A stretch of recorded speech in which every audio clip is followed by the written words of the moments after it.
I want to start this video by doing one more example of an integral at plus or minus infinity. But this time, let's suppose that there's a minus infinity in the bottom endpoint. So we're looking at the integral from minus infinity to 0 of x times e to the x dx.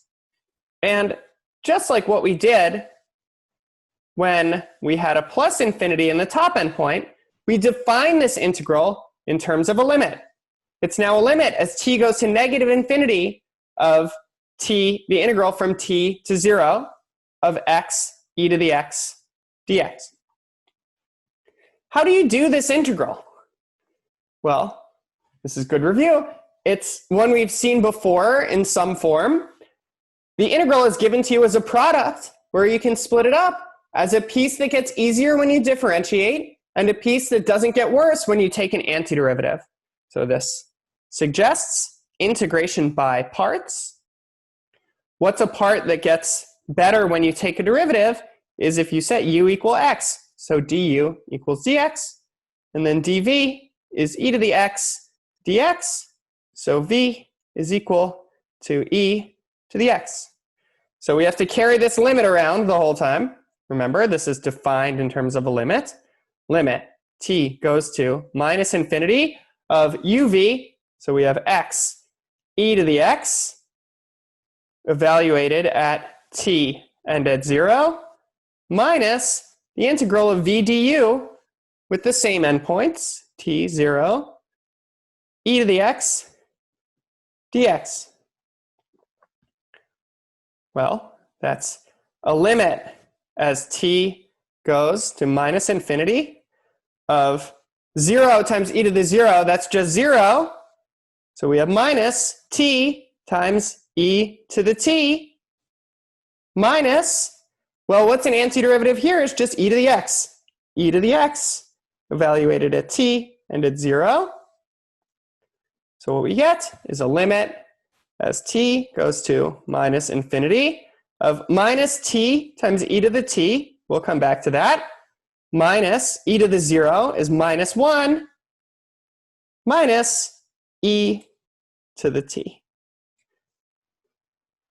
Okay, so this piece we'll come back to in a second, but we have a limit as t goes to minus infinity, minus t e to the t, minus 1, and then minus minus we have plus e to the t, but as t goes to minus infinity, we're getting 1 over something really, really, really, really large, so we get 0.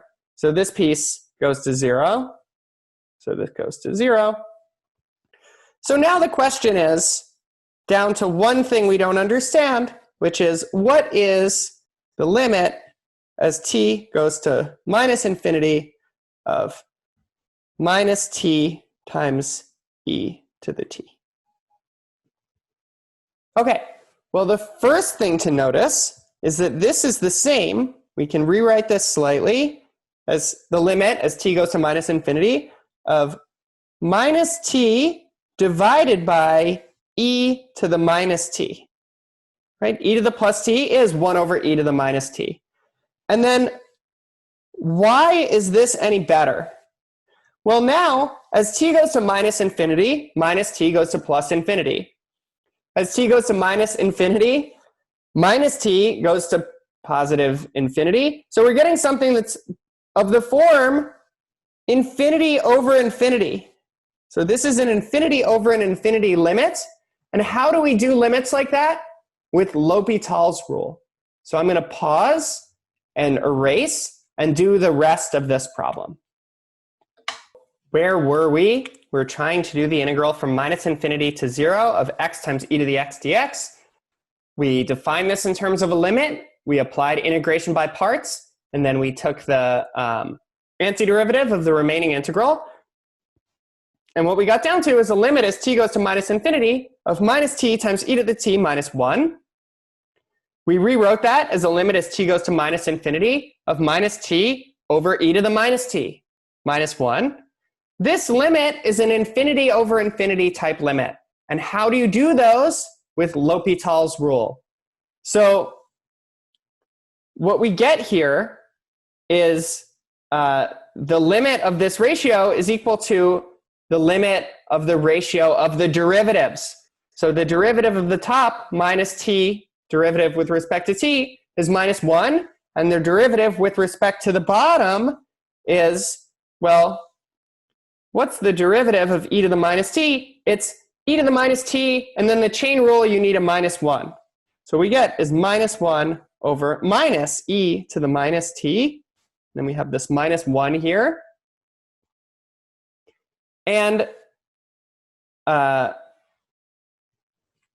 what is this limit? Well, minus e to the minus t, as t goes to minus infinity, this is going to something very, very large. So we're getting minus 1 over something very, very large and negative. So what we get is something of the form 0 minus 1, which is just negative 1. So what does that mean?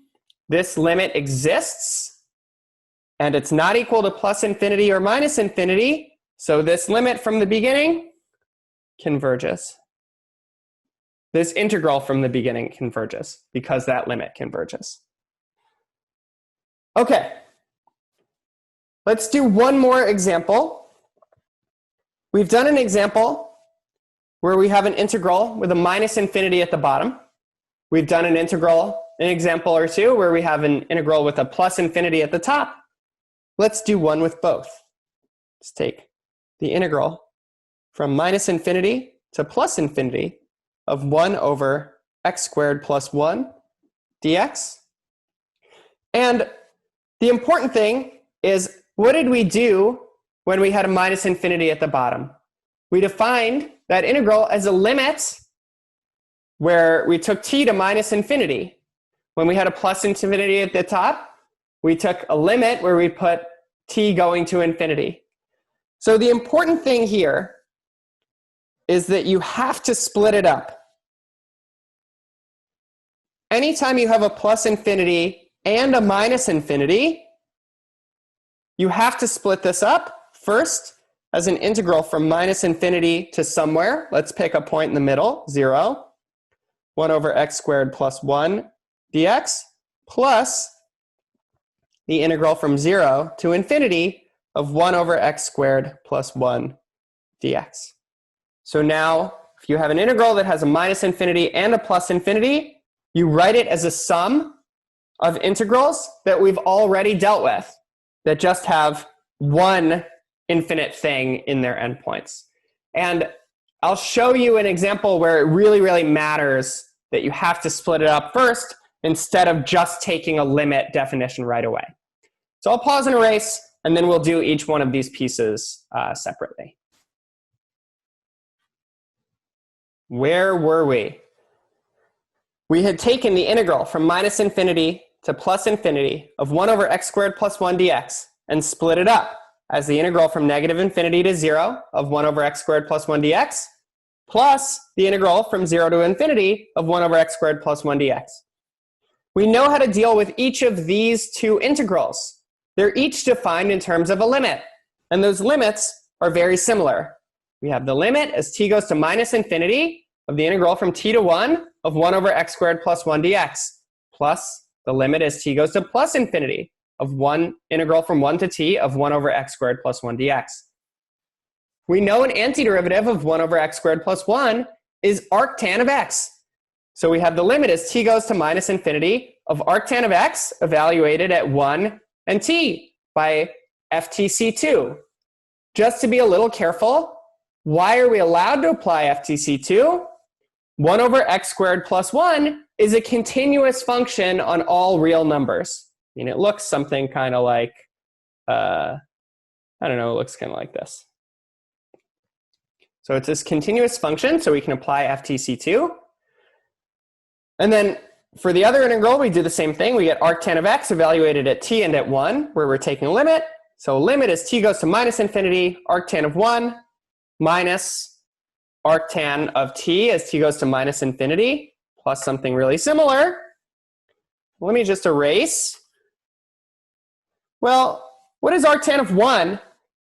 It's the angle at which sine equals cosine, and in the positive first quadrant, that's pi over 4. So we have a limit as t goes to minus infinity. Well, first, let's do both parts of this. As t goes to minus infinity, what is the limit as t goes to minus infinity of arctan of t? So what is that asking?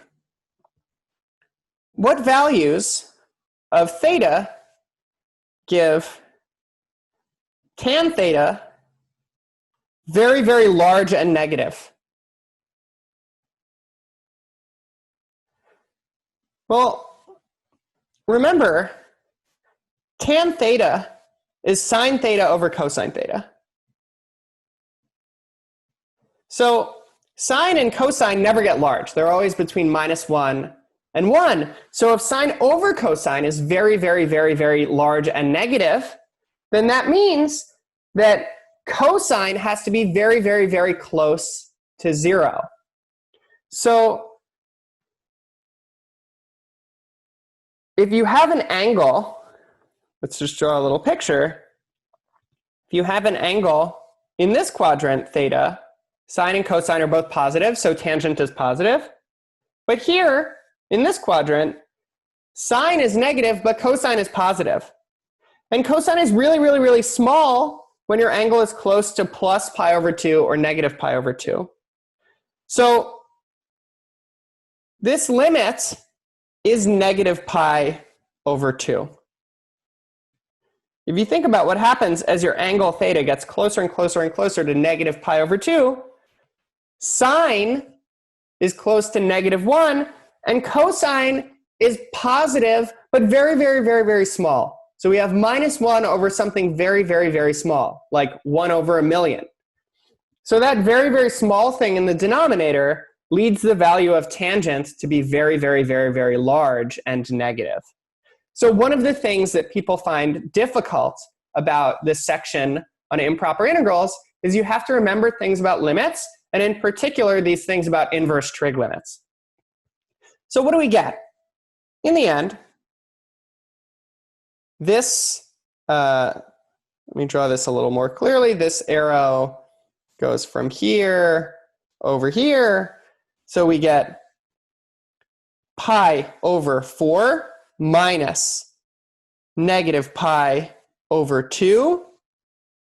That's arctan of 1 minus the limit as t goes to minus infinity of arctan of t, plus, same idea, limit as t goes to infinity, arctan of t is plus pi over 2, because sine is close to 1 and cosine is positive and very, very, very small. So we get plus pi over 2, and then minus an arctan of 1 minus pi over 4. So these pi over 4s cancel out, and what we get is pi over 2 plus pi over 2. These two negative signs cancel out, and this integral is pi. So just to go back, because now I've lost the initial integral that we started with, what we were saying is that the integral from minus infinity to infinity of 1 over x squared plus 1 dx equals pi. So it converges. We wrote it as a sum of two integrals. We split it up in the middle. Each of those integrals was defined in terms of a limit. Each of those limits converged and was equal to positive pi over 2. So what does that mean? That means that each of those limits converged, and so the whole thing converges. So in the next video, the first thing I'll talk about is why it's important that we have to split this integral up first before defining it in terms of a limit.